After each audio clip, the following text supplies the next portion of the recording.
अब ये तो कोई हेट स्पीच नहीं होंगी, नाराज तो नहीं होंगे हमारे पुलिस के इंस्पेक्टर साहब जो हमारे को लव लेटर दिए। नहीं, आप हेट स्पीच नहीं देना।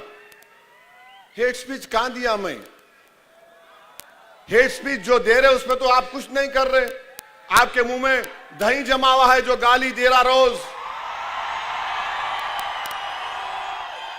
आप उसको तो बोलते ही नहीं। क्या क्या नहीं बोलते रोज वो लोग, कुछ बोलते ही नहीं। वो जो एनिमल प्रोटेक्शन के नाम पर पूरे कुरैश बरादरी के कारोबार को बर्बाद कर दिया, उनको कुछ नहीं करते आप। नहीं, आप नहीं देना हेट स्पीच। अरे भाई साहब, मैं 2 मर्तबा का एमएलए हूं, 5 मर्तबा का मैं एमपी हूं,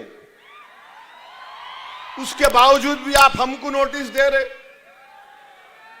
अब मैं घर को जाऊंगा तो मेरी बीवी को मालूम होगा कि यहां लव लेटर मिला, तो मेरी बीवी का क्या हाल होगा सोचो इंस्पेक्टर साहब आप। ऐसा तो नहीं करना चाहिए ना आपको। आप इंटरनल फैमिली मैटर में क्यों आ रहे? आप खामोशी से बोलो आई लव यू, मैं समझ सकता हूं। ओपनली मोहब्बत का इकरार कर दे रहे आप। 56 इयर्स का हो चुका हूं माशाल्लाह से। ये उम्र में तो नहीं देना लव लेटर। ये बच्चों को मालूम, ये हमारे पीछे पड़ गए। जब कभी आए ये लो, मैं लिख के दिया I reject this notice because this violates my freedom of expression, which is a fundamental right under Article 19 of the Indian Constitution. कोई बात है? क्या क्या महाराष्ट्र में नहीं बोला जा रहा है, आप पकड़ते नहीं। मस्जिद शहीद कर दी, आप कुछ करे, पकड़े किसको हमको मालूम। तो ये ठीक नहीं है, ये ठीक नहीं है। हाँ, मैं गुनाह करा, आप केस बुक करो, मेरे को बोलो रोक, यहां रोक लो मेरे को, मैं रुक जाऊं, जेल में डाल दो, जो करते करो आप। मगर पहले से आपको कौन बोले? नहीं नहीं, आके बोलेंगा। अरे कैसा बोलूंगा? अरे मैं भारत की नुमाइंदगी करने गया था अरब कंट्रीज में, बहरीन, आपके कुवैत, सऊदी अरेबिया, अल्जीरिया। पूछो बीजेपी के मेंबर से कि ओवैसी की जबान से क्या अल्फाज निकल रहे थे। पूछो हेड डेलीगेशन हेड से। क्या तमाशा बना के रख दिया आप। आप मेरे को नोटिस देकर आप अपने इकबाल को कम कर रहे हैं। मेरा इकबाल कम नहीं होता, अल्लाह मुझे और इज्जत देगा इंशाअल्लाह ताला। आप ये बता रहे कि आप कितने बायस्ड हैं, कितने अनजस्ट है आप। रूल कानून का इतलाक सिर्फ मुझ पे होगा, दूसरों पर नहीं होगा। कानून तो सबके लिए है, दूसरों पे नहीं होगा इस्तेमाल। नहीं, एक शेरवानी टोपी दाढ़ी वाला पहन के आ रहा, उसको नोटिस देंगे, दो। फिर सुनो मैं क्या बोल रहा हूं। सो इस पे केस बुक करते बुक करो, ले जाके जेल में डालते डाल दो। मैं मरने को तैयार हूं इस कास्ट के लिए, इन गरीबों के लिए।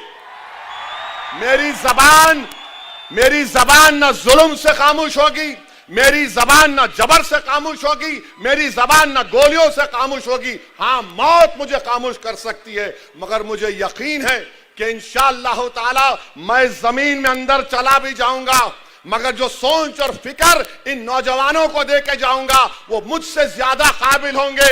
याद रखो, पुकार पुकार कर मेरा पैगाम लेके जाएंगे। अजीब मामला। मेरे अजीज दोस्तों और बुजुर्गों, और ये जो पोस्टर निकाला गया है नबी करीम सल्लल्लाहु अलैहि वसल्लम के बारे में, मैं नौजवानों को बोल रहा हूं, अगर आप मोहम्मद सल्लल्लाहु अलैहि वसल्लम से मोहब्बत करते हैं, कितने लोग आई लव मोहम्मद बोलते? हाथ उठाओ।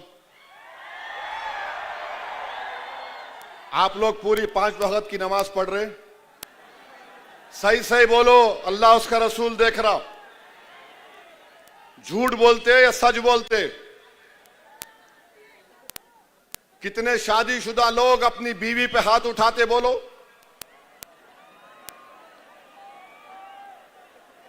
बोलो। पोस्टर उठाना आसान है। रसूल अल्लाह सल्लल्लाहु अलैहि वसल्लम ने हमारी उम्मत की माओं पर कभी उंगली तक नहीं उठाई। याद रखो ये। रसूल अल्लाह सल्लल्लाहु अलैहि वसल्लम घर में अपना खुद काम करते थे। आपका हाल क्या है? घर में जाओ, चाय बनाओ, पानी लाओ, बहुत बड़ा जिहाद करके आए तुम घर को। मेरे भाई, नमाज पढ़ो। खाली जुम्मे का, रमजान का नहीं मामला है। रोज मस्जिद को आबाद करो। रमजान में पूरे रोजे रखो। जिसको अल्लाह दौलत दिया, ज़कात निकालो। ने ज़कात में डंडी मारते, कई को मारते बाबा। ओनली 2.5% है वो, दो निकालो उसको, पूरे बलायात खत्म हो जाते। नमाज पढ़ते नहीं हम लोग, कोई नमाज नहीं पढ़ेंगे। और या रसूल अल्लाह, हम आपसे मोहब्बत के नारे, नमाज पढ़ो, झूठ मत बोलो, बहादुर बनो, अल्लाह की जात पर तवक्कल करना। अल्लाह ही हमारी हिफाजत करने वाला है। डरना किसी माइका लाल से नहीं है। हम और आप रसूल अल्लाह सल्लल्लाहु अलैहि वसल्लम के गुलामों के गुलाम हैं। तो गुलाम कैसा रहता आका के सामने अपने? हम आका के चाहने वाले हैं, वो हमारे महबूब हैं, वो अल्लाह के हबीब हैं। अपने किरदार को देख लो, बशमूल मेरे। अल्लाह हम सबको तौफीक दे। हमारी बेटियों से कहना चाह रहा हूं, हमारी उम्मत की माएं कैसा रहती थी रसूलुल्लाह सल्लल्लाहु अलैहि वसल्लम के साथ? क्या कोई उनको देख सकता था? नहीं देख सकता था। मगर क्या उनको रोक दिया गया कि तालीम हासिल मत करो?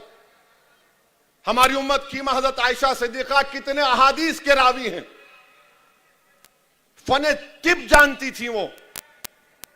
हमारी बेटियों को देखना है। सिर्फ पोस्टर उठाने से नहीं, याद रखो, पूछोगी तुम्हारी एक एक हरकत की उस दिन हशर के मैदान में पूछोगी। तुम अपने मां बाप से कैसा रहते हो बताओ? तुम अपने बाप के मरने के बाद जायदाद पे लड़ते क्यों हो?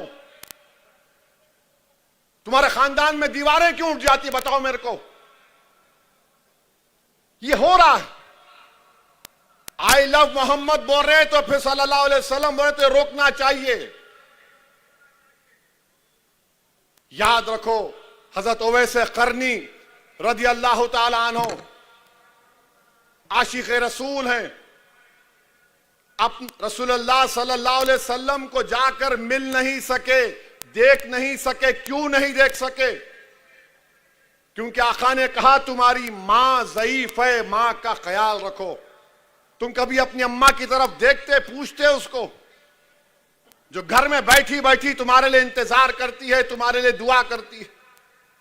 अम्मा बूढ़ी हो गई तो नौकरानी बन गई घर में, बाप बूढ़ा हो गया तो बोझ बन गया हमारे लिए। हजरत उवैस करनी नहीं गए अपनी मां की वजह से। यमन में मालूम हुआ कि रसूलुल्लाह सल्लल्लाहु अलैहि वसल्लम के जंग उहद में या किसी में जंग में दांत शहीद हो गए।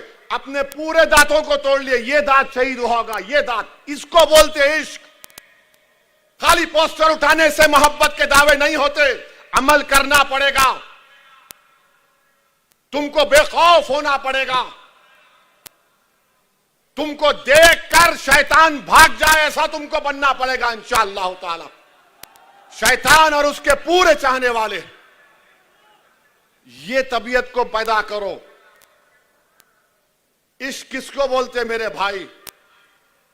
इश्क किसी को बोलते हैं? हम आशिक हैं तो इश्क के मजाहरे करो। इच्चल करांजी में माशरे को अच्छा करो। मुसलमान है तो शराब उसके करीब नहीं आना, मुसलमान है तो ड्रग उसके करीब नहीं आना।